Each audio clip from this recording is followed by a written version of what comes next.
meus queridos! Tudo bem com vocês? Espero que estejam encontrando todo mundo bem, todo mundo com saúde. Sejam muito bem-vindos mais uma vez ao nosso canal aqui no YouTube, Despertar do Ser. E a nossa página no Instagram, despertardoser.100. Sejam muito bem-vindos a mais uma lição de um curso em milagres aqui com a jornada do professor Ken. E mais uma vez eu me desculpando com vocês, a gente está sempre com lições de perdão, né? Estive 2 dias com uma gripe bem forte e a gente precisa estar disponível para o Espírito Santo, disponível para ser inspirado e guiado pelo Espírito Santo para poder vir fazer uma leitura como essa aqui com vocês. Então, se eu não estou totalmente disponível, não tem porquê, né? Porque daí a gente não vai conseguir seguir o propósito do Espírito Santo para a lição do dia. Tá bem? Quem não me conhece ainda, meu nome é Ana Morari. Eu sou estudante de um curso em milagres, professora de Deus, como todos os alunos se identificam. E como Jesus diz também em um curso em milagres, né? A gente às vezes resiste um pouco de reconhecer e aceitar esse papel, mas todos nós somos professores de Deus, se assim a gente aceitar, né? É só uma questão de aceitar o convite, mas nada é requerido. Então eu sou estudante de um curso em milagres, professora de Deus, né?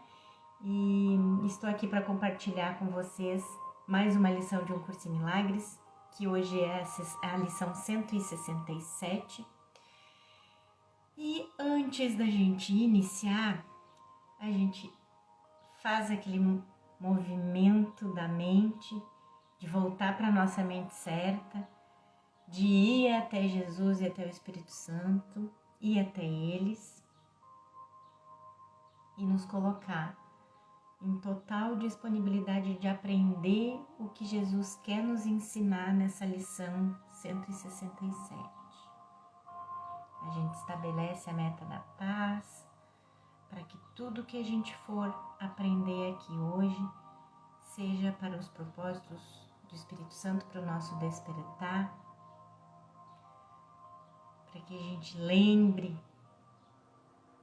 da nossa verdadeira natureza, da nossa herança, da nossa identidade como Cristo. A gente faz aquela respiração mais profunda, se coloca numa posição mais confortável e se coloca num lugar de humildade para que Jesus desfaça um por um dos nossos equívocos e das nossas crenças ilusórias, que o Espírito Santo corrija nossa mente, que acreditou na separação, que acreditou no pecado,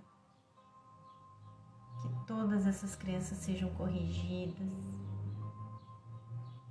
para que atrás dessas nuvens apareça a nossa identidade verdadeira. E é esse o lugar que a gente entra para essa sala de aula com Jesus, é reconhecer que estivemos errados e que Jesus está certo e agora a gente quer aprender com um novo professor. E a gente vai lá começar então com aquela primeira ideia sempre da lição, né? E que a lição 167 diz: mais um avisinho, gente. Hoje eu vou fazer 2 vídeos também, um pouquinho mais curtos assim, mas vou ter que fazer 2, tá bem? Vou ter que dividir de novo, parte 1 e parte 2, tá certo? Então, para quem tem o material aí, então é mais fácil seguir, né? A lição 167 diz: só existe uma vida e eu a compartilho com Deus.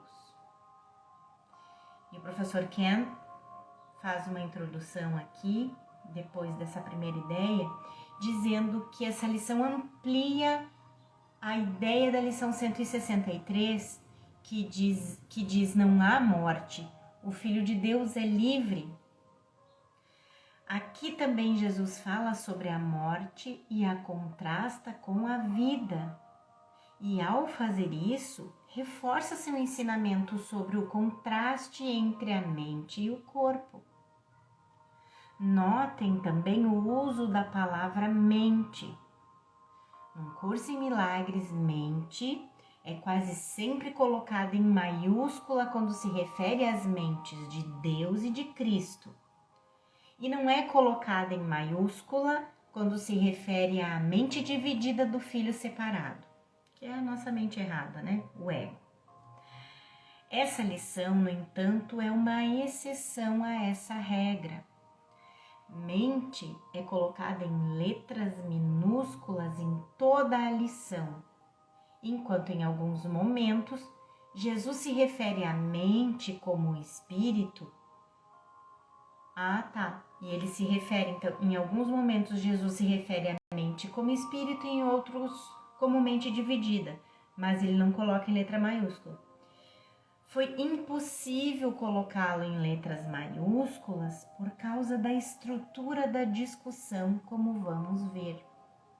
Portanto, mente é mantida em letra minúscula da mesma forma que espírito, que só é colocado em maiúscula quando se refere ao Espírito Santo.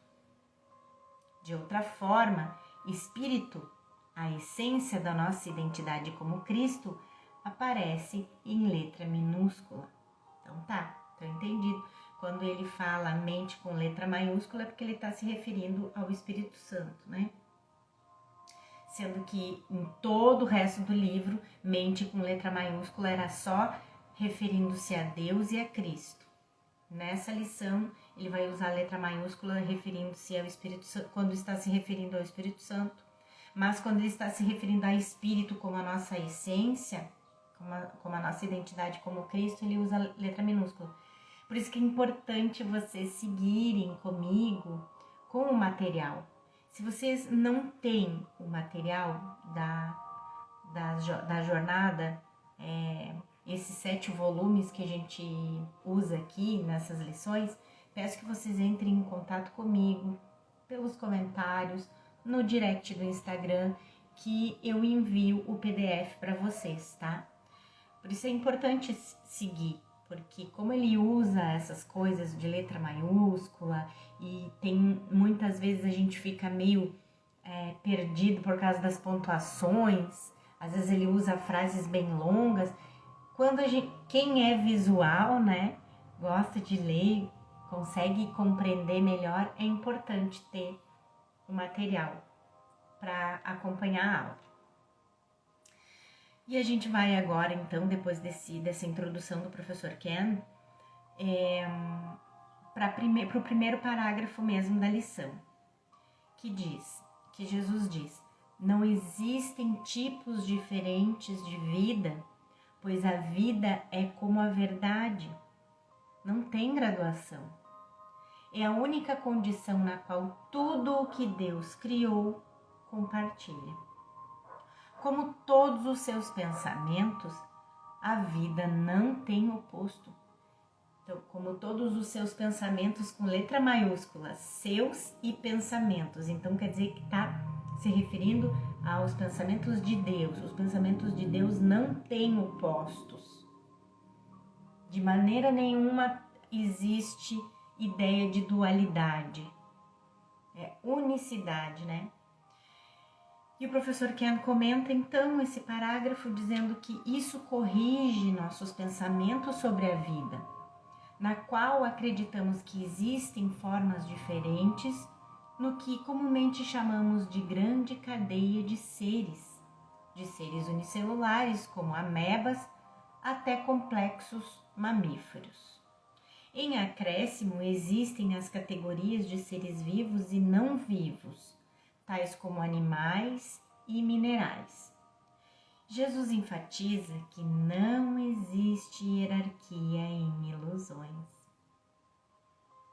Não existe um corpo mais real que o outro, quer dizer, um corpo mais ilusório que outro, né?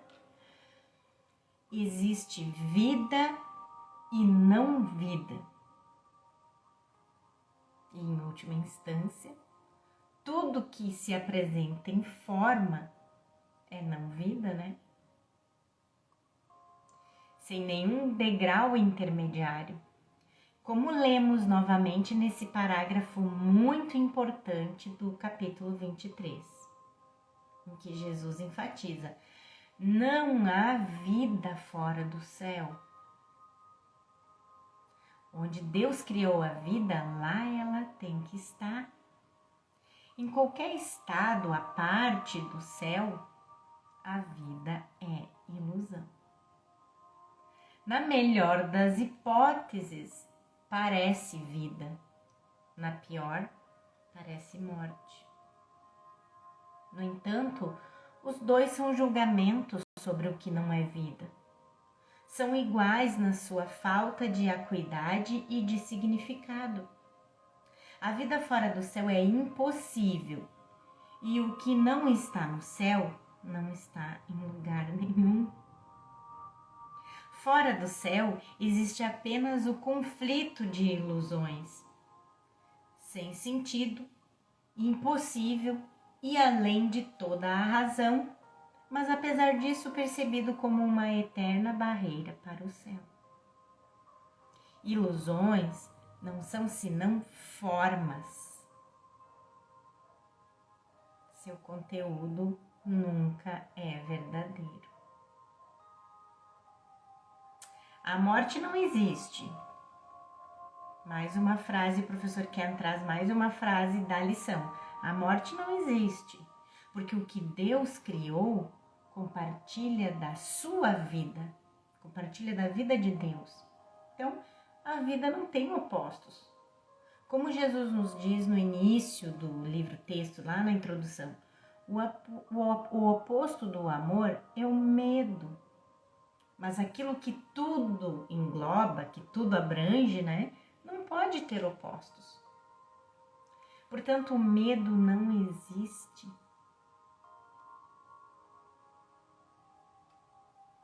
E aí a gente faz aquele caminho de volta, né? Se o medo não existe, que seria a causa da crença na culpa, então a culpa também não existe. Se a culpa também não existe, que seria o efeito do pecado, então quer dizer que o pecado não existe. Então ele podia estar dizendo aqui que, portanto, o pecado não existe. Que, portanto,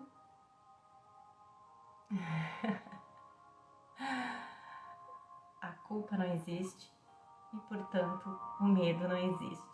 E agora me veio na mente que me veio de aqui agradecer, porque hoje eu recebi um convite muito especial da Giovana, da página Viva um Sonho de Paz no Instagram, para participar do grupo de estudos deles, né?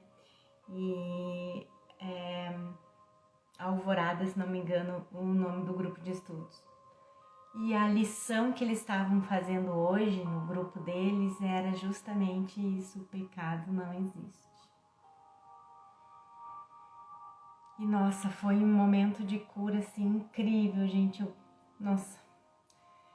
Eu sei que eu tenho que curar muitas crenças equivocadas ainda, mas eu ainda estou recebendo, e eu estou recebendo tanto que a impressão que eu tenho assim, é que eu recebi muito mais do que eu dei nessa participação, sabe? Então, eu tô muito grata mesmo.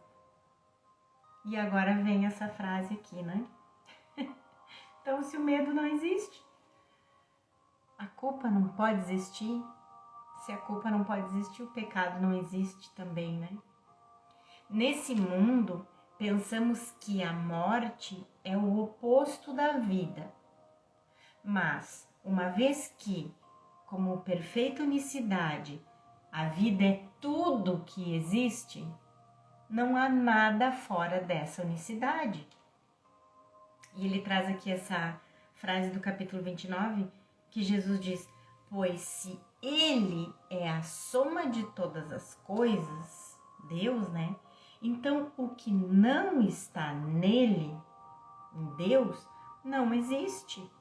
E a sua completeza é a nulidade do teu corpo. Qualquer coisa que pareça estar ou não viva nesse mundo é igualmente ilusória. Que é o motivo pelo qual um curso em milagres é não dualista, puro. De vez em quando eu completo umas frases do professor Ken por aqui. Quem segue o material já percebeu. Luz e escuridão, espírito e matéria, vida e morte não podem coexistir. Existe apenas uma realidade, uma verdade, uma vida. A morte não existe, porque não existe um oposto para Deus. A morte não existe porque o Pai e o Filho são um. E essa é outra versão do não dualismo do Um Curso em Milagres. Qualquer coisa além da perfeita unicidade de Deus e de Cristo não existe. Da mesma forma, como diz no texto, capítulo 29, a morte não mais existirá porque os vivos compartilham a função que o seu Criador lhes deu. A função da vida não pode morrer. Tem que ser extensão da vida, para que ela seja uma só para todo sempre, sem fim. Nesse mundo, parece haver um estado que é o oposto da vida. Tu o chamas de morte, mas aprendemos que a ideia da morte toma muitas formas, lembram? Que a gente já viu? Que os pensamentos de ataque, que a ansiedade, medo, dúvida, sentimento de vingança, de vitimação, tudo isso são formas de morte.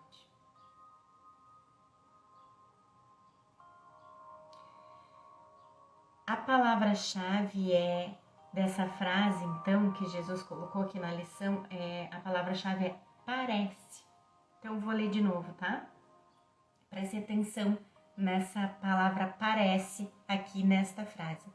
Nesse mundo, parece haver um estado que é o oposto da vida. Tu o chamas de morte, mas aprendemos que a ideia de morte toma muitas formas. Então, esse parece que existe um oposto à vida, né? Porque nesse mundo de corpos, a morte é um fenômeno real. Jesus repete a declaração com a qual começamos a lição 163. A morte é um pensamento que assume muitas formas. Isso que a gente viu na 163, né? Mas são aqueles pensamentos. Bem, aprendemos que a ideia da morte toma muitas formas, né? É a única ideia subjacente a todos os sentimentos que não são supremamente felizes. É o alarme ao qual respondes quando não reages com perfeita alegria. Então, todo o pesar, toda a perda, sentimento de perda, toda a ansiedade, sofrimento e dor, até mesmo um pequeno suspiro de cansaço, um leve desconforto, ou o menor olhar de reprovação estão admitindo a morte. E assim negam que tu vives.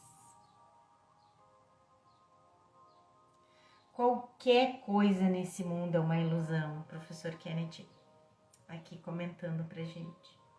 e compartilha a crença do ego em um ou outro. Mais uma vez. Essa crença do ego de um ou outro para que eu possa existir, né? Então, para que eu possa existir, Deus tem que ser destruído. Para que eu possa existir como um corpo físico e psicológico, eu tenho que ter matado Deus, né? Santa ingenuidade dessas crianças. Ai, ai. O que reflete nossa experiência individual é a ideia que não deixou sua fonte. Assim Jesus diz depois no livro de exercícios, o mundo... É lá na parte 2, eu acho. O mundo foi feito como um ataque a Deus.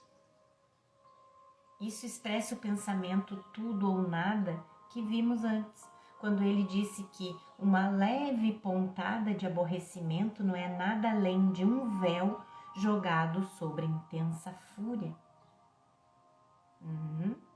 Porque Jesus pede para que a gente pratique observar a mente, né? Porque às vezes a gente acha que, deixa pra lá, assim, já esqueci, já passou, um leve aborrecimento. Tá escondendo uma intensa fúria, né? Ou que duas ilusões são tão sem significado quanto uma ou mil. E no manual ele pergunta pra gente, Jesus pergunta no manual para professores, né? Será mais duro dissipar a crença dos insanos em uma alucinação maior em oposição a uma menor? Concordará ele mais rapidamente com a irrealidade de uma voz mais alta do que com a de uma mais suave? Descartará ele com maior facilidade um comando para matar sussurrando do que outro dado aos gritos? E será que o número de garfos que ele vê os demônios carregando afeta a credibilidade deles na sua percepção?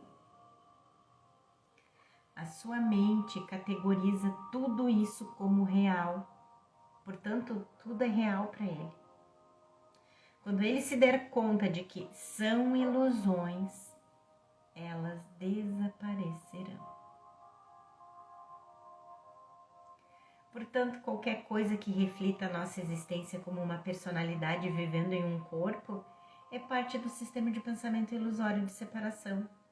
Aquela parte do sistema do ego, nossa experiência como um corpo. Não morre porque ela não vive. Então, essa parte do sistema de pensamento do ego, que é a gente se experienciar como um corpo, não morre porque nunca viveu.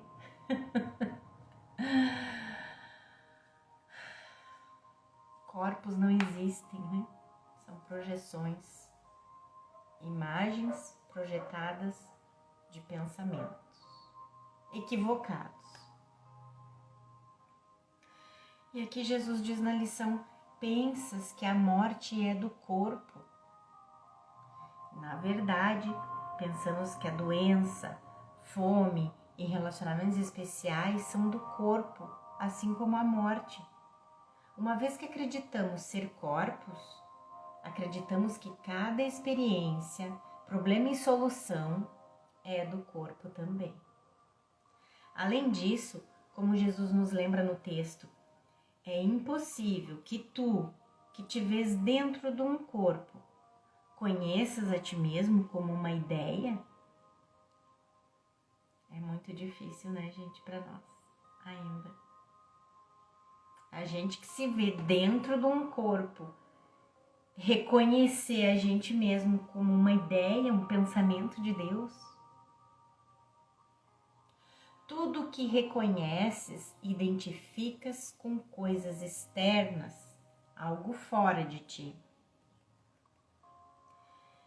Então pensas que a morte é do corpo, no entanto, é apenas uma ideia irrelevante ao que é visto como físico. Um pensamento está na mente. Pode então ser aplicado segundo a direção da mente, mas para haver mudança, é na sua origem que o pensamento tem que ser mudado. Isso aqui, né, é aquilo que a gente viu muitas vezes já. A gente não pode mudar nada na tela. Não pode mudar nada na projeção. Porque a projeção nada mais é do que a gente ter transformado o pensamento, a ideia, em imagens. Então, não dá para mudar na tela, né? Só na origem do pensamento é que tem que ser mudado. É o que Jesus está dizendo aqui. E o professor Ken diz que a morte é um pensamento. Jesus usa ideia e pensamento de forma intercambiável, assim como doença, dor, felicidade do mundo e especialismo. Mas querendo dizer, né, a mesma coisa. Eles vêm do pensamento de separação. Então, ideia e pensamento de morte é um pensamento de separação. Vem do pensamento de separação, né? Oi! Seja muito bem-vinda, Gi! Estamos estudando, estou gravando a primeira parte da lição 167. A gente vai fazer em 2 partes, senão vai ficar muito longa. Seguindo aqui. Então, esse pensamento de morte, né? Ele vem do pensamento de separação, que é o motivo pelo qual Jesus é inequívoco através de todo um curso em milagres sobre o problema não estar no mundo ou no corpo, mas na mente, que acreditou que o que o ego ensinou era verdade. Um pensamento está na mente. Pode então ser aplicado segundo a direção da mente, mas para haver mudança, como Jesus já tinha falado ali na lição, é na sua origem que o pensamento tem que ser mudado. E nos lembra dessa sentença familiar e fundamental do capítulo 21, em que Jesus diz: portanto, não busques mudar o mundo, mas escolhe mudar a tua mente sobre o mundo. O problema nunca está fora, mas no tomador de decisões da mente que escolhe o professor errado. E, voltando na lição, Jesus diz: as ideias não deixam a sua fonte. Nossa, essa aí quase que diariamente, né? Quase que diariamente. Se não é Jesus que fala na própria lição, é o professor Ken que fala. Se não é o professor Ken que comenta, está no texto que ele introduziu no meio da lição. Ideias não deixam sua fonte. É porque a gente não consegue captar a profundidade do que ele diz com isso. Mas uma hora clareia, uma hora a ficha cai. Porque isso tem muita importância para compreender, a compreensão dessa frase é muito importante para o nosso despertar. Ideias não deixam sua fonte, porque mais uma vez o professor Ken está sempre dizendo, nós somos uma ideia, e Jesus acabou de dizer, mas no entanto, tu que se reconhece dentro de um corpo, é possível que tu considere que tu é uma ideia?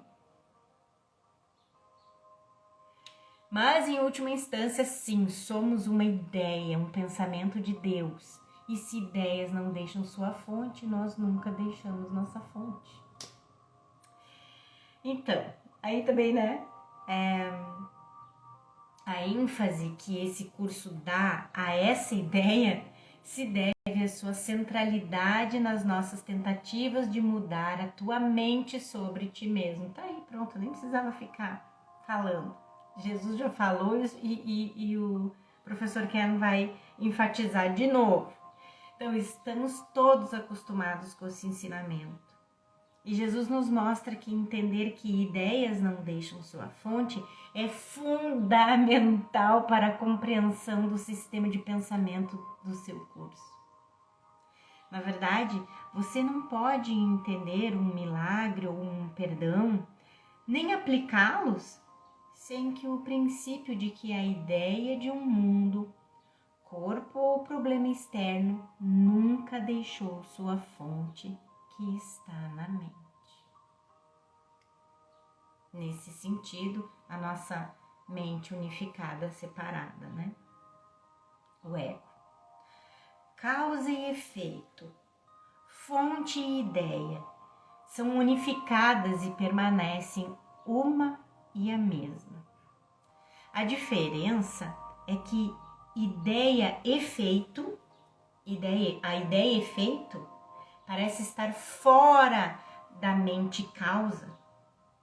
Jesus, no entanto, é bem explícito sobre a morte não acontecer ao corpo, nem ser causada por qualquer coisa externa, porque ela é meramente uma ideia na mente. E aí ele coloca essa passagem do capítulo 19 para a gente aqui. Nós sabemos que uma ideia não deixa sua fonte. E a morte é o resultado do pensamento que chamamos de ego. O ego também é uma ideia. Equivocada, ilusória, mas é uma ideia. Então, a morte é o resultado do pensamento que chamamos de ego. Tão seguramente como a vida é o resultado do pensamento de Deus.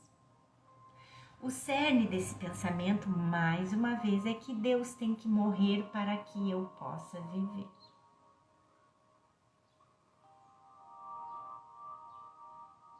Ai,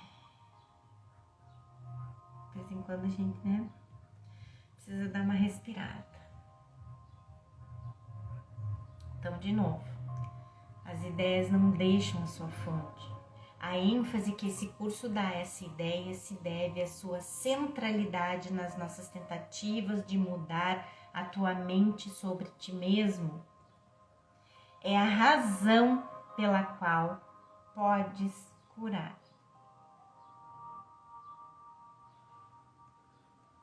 Você pode curar porque ideias não deixam sua fonte. Se você mudar a crença na separação em sua mente, desfará a doença. Lembre-se que a doença não consiste de sintomas físicos ou psicológicos, mas repousa na escolha equivocada da mente. Mude a decisão e a doença se vai. O efeito não existe mais, tão logo sua causa tenha sido removida. Que maravilhoso isso. Então, é a causa que cura. É por isso que não podes morrer. A verdade dessa ideia te estabeleceu uno com Deus. Lembre-se de que quando Jesus diz não podes morrer, ele não quer dizer que vivemos em um estado corporal imortal. É bom que o professor Ken sempre chama a gente, né? Sempre chama para que a gente não faça confusão de níveis, né? Isso é muito importante. Não podemos morrer porque a vida foi criada por Deus como espírito. E espírito não morre, né? Qualquer coisa que não seja do espírito não vive e, portanto, não pode morrer. Gente do céu. Vou até repetir. De novo, fecha os olhos aí. Qualquer coisa que não seja do espírito não vive e, portanto, não pode morrer. A verdade e ideias não deixam sua fonte nos estabelece como um com Deus. Ele é a fonte e nós a ideia em sua mente, que nunca o deixou. outra declaração do princípio de expiação. E voltando ao já citado terceiro obstáculo, a paz, mais uma vez o capítulo 19, maravilhoso, que fala dos obstáculos à paz.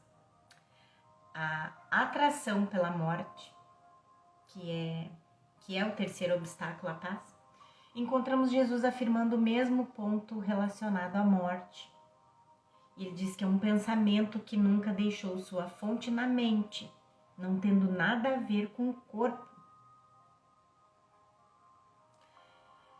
Voltando na lição, mais uma frasezinha. Nossa, às vezes o professor Ken coloca frase por frase, não é nem parágrafo por parágrafo, frase por frase. Então, Jesus estava dizendo que é a causa que cura. É por isso que não podes morrer. A verdade dessa ideia te estabeleceu uno com Deus. A morte é o pensamento de que estás separado do teu Criador. Então, quando a gente acreditou se separar do nosso Criador, a gente acreditou morrer.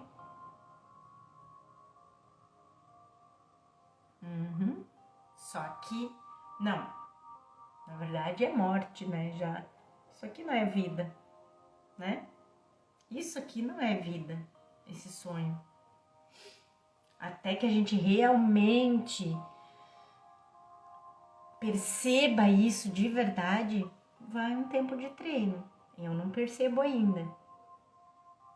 Mas Jesus ensina, o professor Ken ensina aqui, que não existe vida fora do céu, né?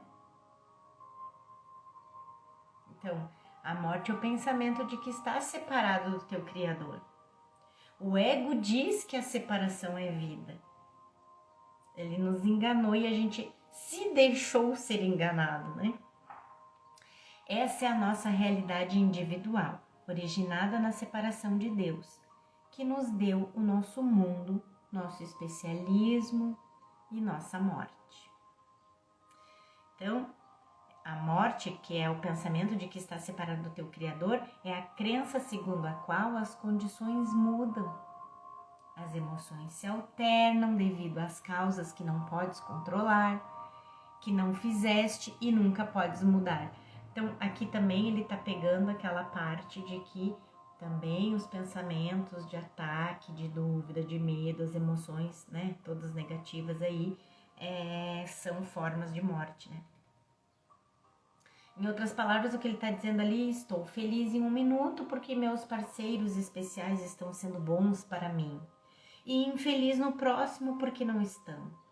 Feliz em um minuto porque consegui o que queria e infeliz no seguinte porque não consegui. Nossas emoções sobem e descem como uma escada rolante e pelo fato de estarmos prontos a culpar a fonte do nosso desconforto, ansiedade e dor como algo do lado de fora, elas não se devem a uma decisão que tomamos. De fato, nosso mundo é construído sobre a necessidade de identificarmos as causas externas do nosso transtorno. A gente identifica sempre uma causa externa pelo nosso desconforto. É por isso que Jesus diz na lição 5, eu nunca estou transtornado pela razão que imagino.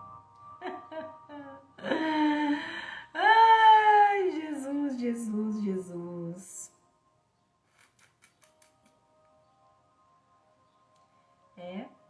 A gente está sempre projetando fora, né?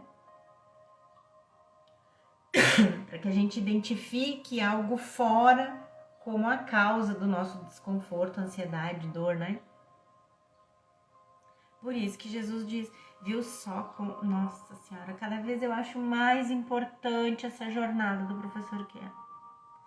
Porque todas essas coisas que estão subentendidas para quem é iniciante, para quem foi, sei lá, eu não sei, eu me arrisco a dizer que o maior professor de um curso de milagres que a gente já teve, o professor Ken, ele deixa tão claro pra gente que tava subentendido bem isso dali, né?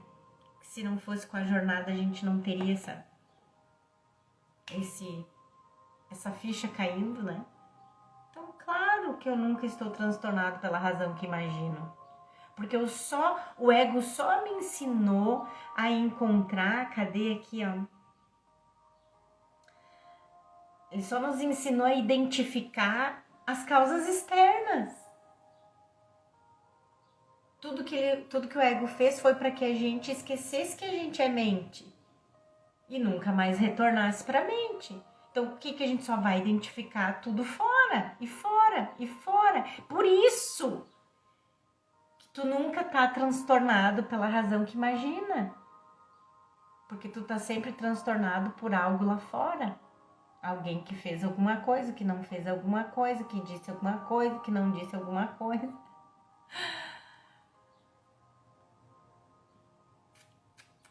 É, fichas caindo, fazendo barulhinho aí, gente. Atribuir nosso estado emocional a causas que não podemos controlar, que não fizemos e nunca podemos mudar, é o cerne da face de inocência do ego. A face de inocência desgraçadinha dessa face de inocência. Às vezes eu quero conversar com alguém sobre isso e eu nunca lembro dessa face. Eu lembro da inocência, mas não lembro a face. Daí tem que ser esse conjunto de palavras, senão perde o significado pra gente entender, né?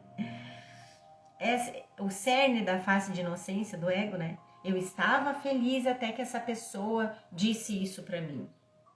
Ou até ver o fechamento do mercado de ações. Ou até ver o fechamento do mercado de ações.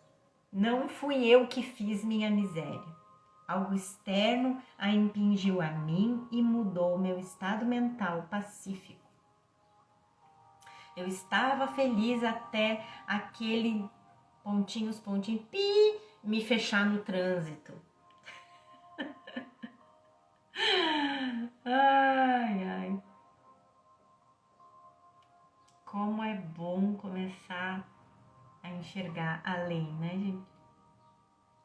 Começar a fazer o movimento de voltar para a mente, né? É muito bom.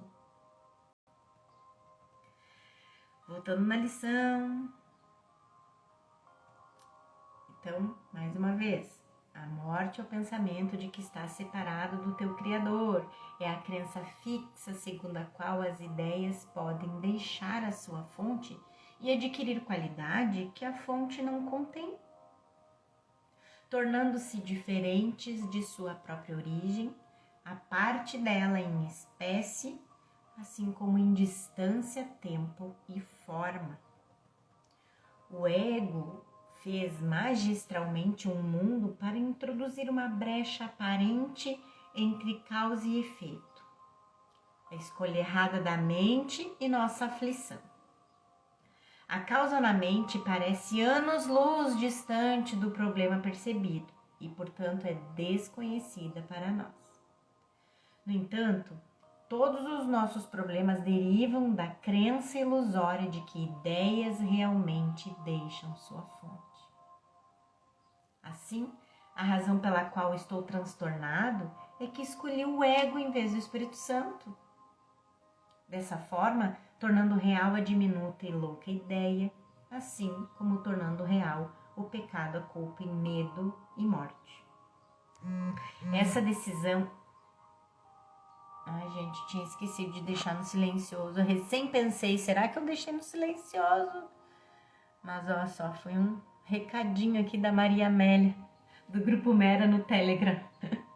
Quem não segue, segue aí, gente. É maravilhoso esse grupo do Grupo Mera no Telegram, porque ali tanto a Maria Amélia como a minha professora querida Ingi Gaviraghi semanalmente estão respondendo perguntas dos alunos ali e sempre é a dúvida de todo mundo. Então, é maravilhoso acompanhar esse grupo. Voltando aqui. Essa decisão pecaminosa é a verdadeira causa da minha aflição, a fonte que projeto para ver o pecado em outra pessoa, menos em mim. Isso me permite negar que meu medo vem da mente e dizer que em vez disso vem dessa pessoa terrível, com poder de me negar amor e me infligir dor. Assim o pecado, enraizado em minha escolha equivocada na mente, deixa sua fonte para ser percebida agora em outra pessoa, fora da mente, tornando-me a vítima inocente, né, a face da inocência, como o efeito sofredor do pecado daquela pessoa. O sistema de pensamento do ego, portanto, importante dizer aqui, gente, olha só, não é que agora a gente vai se culpar, porque eu já passei por essa fase, tá? A fase de, ai meu Deus, então quer dizer que se aquele lá me agrediu de alguma forma, ou fisicamente, ou com palavras, enfim, se ele me agrediu, a culpa é minha, fui eu que pedi para ele me agredir. Porque o irmão, né, na verdade, é um espelho que está refletindo o conteúdo da minha mente, se eu acredito em agressão, se eu acredito enfim, eu quero ser a vítima e o outro vitimador, então eu vou encontrar alguém, né, que faça isso comigo. Então, eu sou responsável, ele não é, né, na forma aqui no nível 2, tá, gente? Não é que agora eu vou aceitar que as pessoas vão sair me agredindo, entendeu? Mas foi por isso que em alguns momentos a gente vê nos estudos, agora eu não lembro bem se Jesus usa com essas palavras, mas ou se foi professor Ken, ou se foi algum outro professor do curso, eu vou atrás disso, falando em acordo secreto. Por quê? Eu em algum momento decidi atuar nesse filminho como a vítima, e o vitimador também já escolheu e aceitou comigo nesse acordo secreto ele fazer o papel de vitimador. Mas sempre pra gente, pro ego confirmar pra gente a crença na separação, né? E no pecado, e na culpa e no medo. Isso. Mas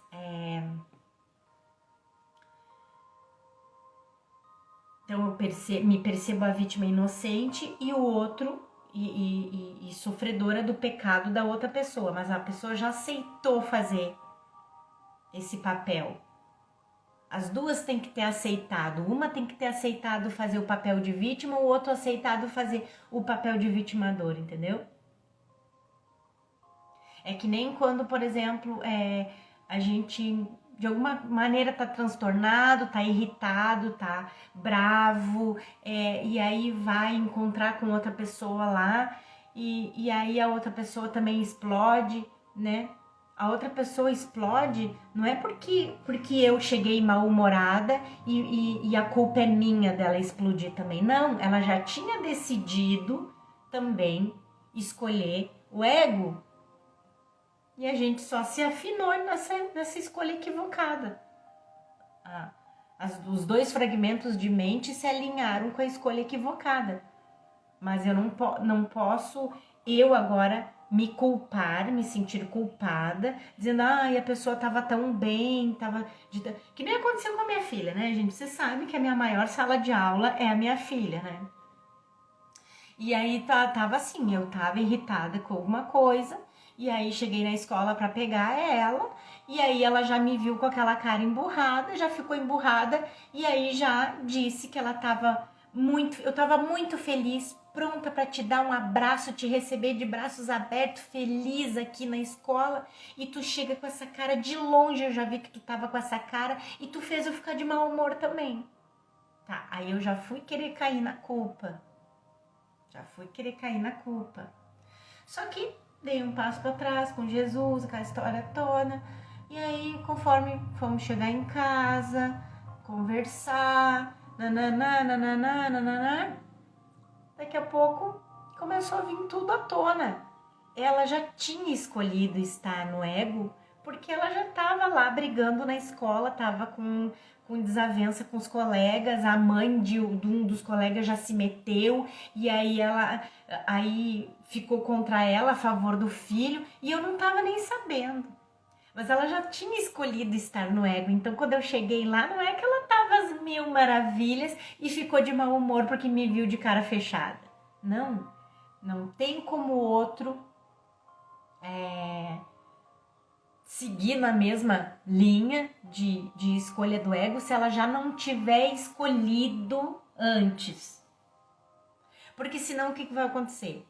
Se realmente a pessoa tá na mente certa e tu chega com a cara emburrada, muitas vezes a pessoa te tira do mau humor. Mas eu também, porque escolhi prematuramente, antes lá eu escolhi que eu ia aceitar sair do ego com aquela pessoa lá. Entende? Então, nesse sentido, a gente não pode se responsabilizar porque o outro tá dizendo assim, eu tava bem, agora tu me deixou mal. Não, foi uma escolha daquele fragmento de mente confirmar a separação tanto quanto tu tá confirmando, né? Achei importante trazer isso aqui. Então, voltando, gente. O sistema de pensamento do ego, portanto, repousa no princípio, ideias realmente deixam sua fonte.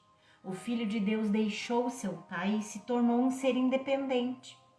Assim como o do Espírito Santo, ao contrário, repousa no princípio, ideias não deixam a sua fonte. Nós somos uma ideia na mente de Deus e nunca o deixamos. O sistema de pensamento de culpa e ataque do ego evoluiu do seu pensamento de separação. Assim como o sistema de perdão do Espírito Santo evoluiu do seu sistema de expiação, o pensamento refletido da nossa unicidade que nunca deixou sua fonte. E aqui uma passagem do capítulo 6. Deus criou seus filhos, estendendo o seu pensamento e retendo as extensões do seu pensamento em sua mente. Então, todos os pensamentos de Deus são assim perfeitamente unidos entre si e em si mesmos. Toda a ideia tem início na mente de quem a pensa. Portanto, o que se estende da mente ainda está nela e ela conhece a si mesma por aquilo que estende. A tua mente, que é como a de Deus, não pode jamais ser profanada. A gente está sempre tentando fazer outra coisa do Filho de Deus, né? E aqui Jesus diz, a morte não pode vir da vida. Então, o oposto da vida é vida, não morte. Porque tudo na unicidade é um, né? Esse lado é o mesmo que esse, é o mesmo. É outra forma de dizer que Deus não criou a morte. Essa declaração contradiz diretamente o 3º capítulo de Gênesis, que afirma que Deus fez a morte como punição pelo pecado de Adão e Eva.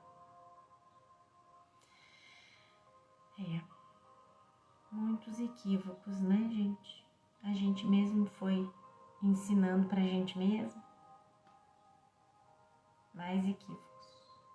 Então, na verdade, né, aquilo que a gente leu agora aqui, ó.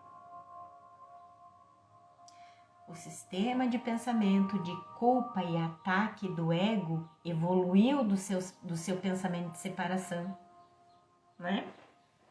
Foi evoluindo no sentido de piorar, né? E aí, a gente teve muitos ensinamentos equivocados de todas as religiões, né? Jesus nos ensina, em vez disso, que a morte foi feita pelo ego, não pelo Deus que é em si mesmo vida. Então, as ideias permanecem unidas à sua fonte. Podem estender tudo o que a sua fonte contém. E o professor Ken pede que a gente se lembre das palavras de Jesus e Ellen sobre ela ser tolerante demais com as divagações da sua mente. Lá no capítulo 2 tem isso, né? Os pensamentos de culpa realmente parecem vagar da sua fonte na mente para muito além dela, até mesmo parecendo existir fora da mente através da projeção. Mais uma vez, projeção, tanto projetando culpa nos outros, como projetando no próprio corpo em forma de doença. No entanto, esses pensamentos ilusórios não vão a lugar algum, sempre permanecendo dentro da mente ilusória que é a sua fonte. Ao mesmo tempo em que os pensamentos amorosos do Espírito Santo permanecem dentro da sua fonte da mente certa. E aqui uma passagem do capítulo 5. Todos os pensamentos amorosos mantidos em qualquer parte da filiação pertencem a todas as partes, a todos os fragmentos, a todos os filhos. São compartilhados porque são amorosos. Compartilhar é o modo de Deus criar e também o teu. Compartilhar, compartilhar, compartilhar. O ego pode te manter exilado do reino, mas no próprio reino ele não tem nenhum poder. As ideias do espírito não deixam a mente que as pensa, nem podem conflitar umas com as outras. Tu só podes compartilhar os pensamentos que são de Deus e que Ele guarda para ti, pois deles é o reino do céu. De novo na lição. Então, as ideias permanecem unidas à sua fonte, podem estender tudo o que a sua fonte contém, mas não podem dar origem ao que nunca lhes foi dado. O que nunca lhes foi dado foi vida ou verdade. Portanto, ideias não podem deixar sua fonte dentro do sonho e podem, por exemplo, fazer um cosmos que parece separado da sua fonte, mas não o é na verdade. A vida permanece uma memória em nossas mentes certas, mantida ali pelo Espírito Santo, que nunca mudou, apesar das nossas divagações insanas no mundo. E aqui uma passagem do capítulo 19. A verdade e a ilusão não têm nenhuma conexão. E isso permanecerá para sempre verdadeiro, por mais que busques conectá-las. O resultado de uma ideia nunca está separado de sua fonte. A ideia da separação produziu o corpo e permanece conectada a ele, fazendo com que o corpo seja doente devido à identificação da mente com ele. Assim como foram feitas, vamos ver. Então, as ideias, né, que permanecem unidas à sua fonte, as ideias, assim como foram feitas, será o que vierem a fazer. Assim como uma falsa ideia é feita pela falsa separação do ego, assim também ele vai fazer uma falsa ideia. O ego é uma falsa ideia sobre o Filho de Deus, o qual então faz uma falsa ideia, o mundo, como um lar para a falsa identidade do Filho, projetada em um corpo.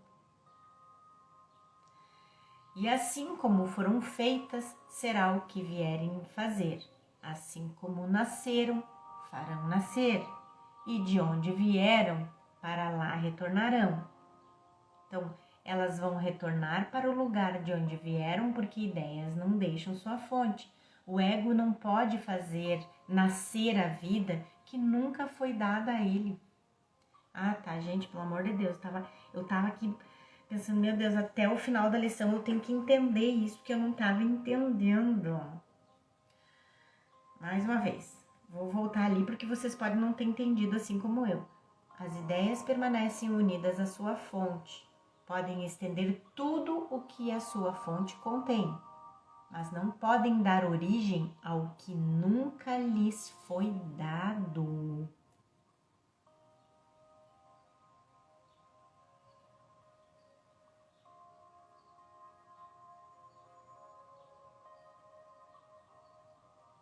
Porque o ego não pode fazer nascer a vida que nunca foi dada a ele. Então ele está falando aqui da mente errada, tá falando do ego, né? Eu achei que ele estava falando da mente certa, então eu estava conflitando aqui, não estava entendendo. Então, não podem dar origem ao que nunca lhes foi dado. Nunca foi dado ao ego, né? O poder de criar vida.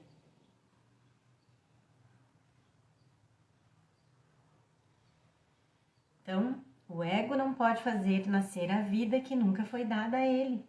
A vida se estende apenas à vida, assim como o espírito.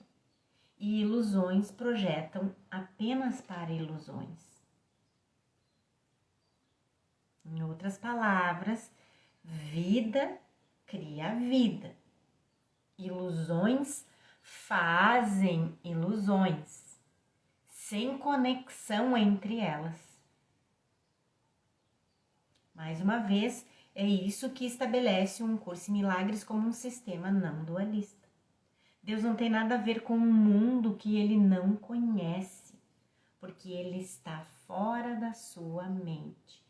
Da sua mente, com tudo com letra maiúscula. O mundo está fora da mente de Deus. É um sonho. Assim como quando a gente está dormindo, sonhando de noite. Aquilo está na nossa mente, na mente de mais ninguém. A pessoa está te olhando dormir ali, ela não tem acesso.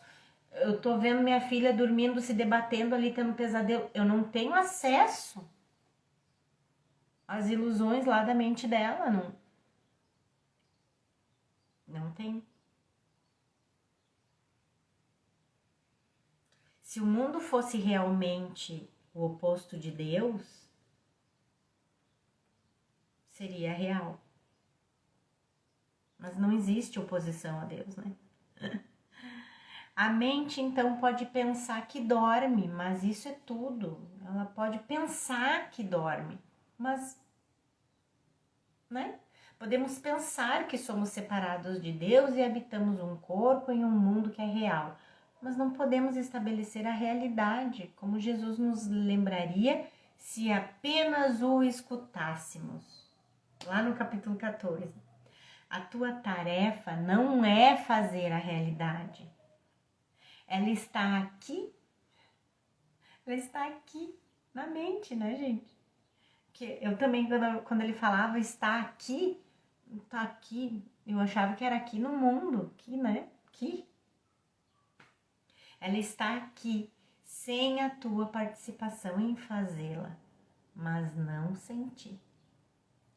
Tu que tens tentado jogar fora a ti mesmo e que valorizaste tão pouco a Deus, ouve-me falar por ele e por ti. Não pode mudar o que é o seu estado desperto. Lembre-se de que estamos em casa em Deus, sonhando com o exílio, mas perfeitamente capazes de acordar para a realidade. Uma passagem do capítulo 10. Portanto, nunca deixamos a mente do nosso Criador e permanecemos despertos nele, embora pensemos estar dormindo e sonhando com um ser em oposição a Deus. E agora uma passagem do capítulo 22. Vamos olhar mais de perto para toda essa ilusão segundo a qual o que fizeste tem o poder de escravizar aquele que o fez. Essa é a mesma crença que causou a separação. É a ideia sem significado segundo a qual os pensamentos podem deixar a mente do pensador, ser diferentes dela e em oposição a ela. E aqui, mais uma vez, vemos uma outra forma da mesma ilusão fundamental, que já vimos muitas vezes antes. Só se fosse possível que o Filho de Deus deixasse a mente de seu Pai, se fizesse diferente, se opusesse à sua vontade, é que seria possível que o ser que ele fez e tudo que esse ser fez passasse a ser seu patrão. Então, a gente só acredita que o impossível aconteceu, né? Não podes fazer um corpo sem habitar no interior de um corpo. Opa! Se eu fosse editar, ia botar um barulhinho aquele de freada. Opa, peraí, de novo. Não pode fazer um corpo nem habitar no interior de um corpo. Dentro do sonho, a mente faz um corpo e convence a si mesma que o corpo é real. Assim como nós realmente fazemos a cada noite quando sonhamos.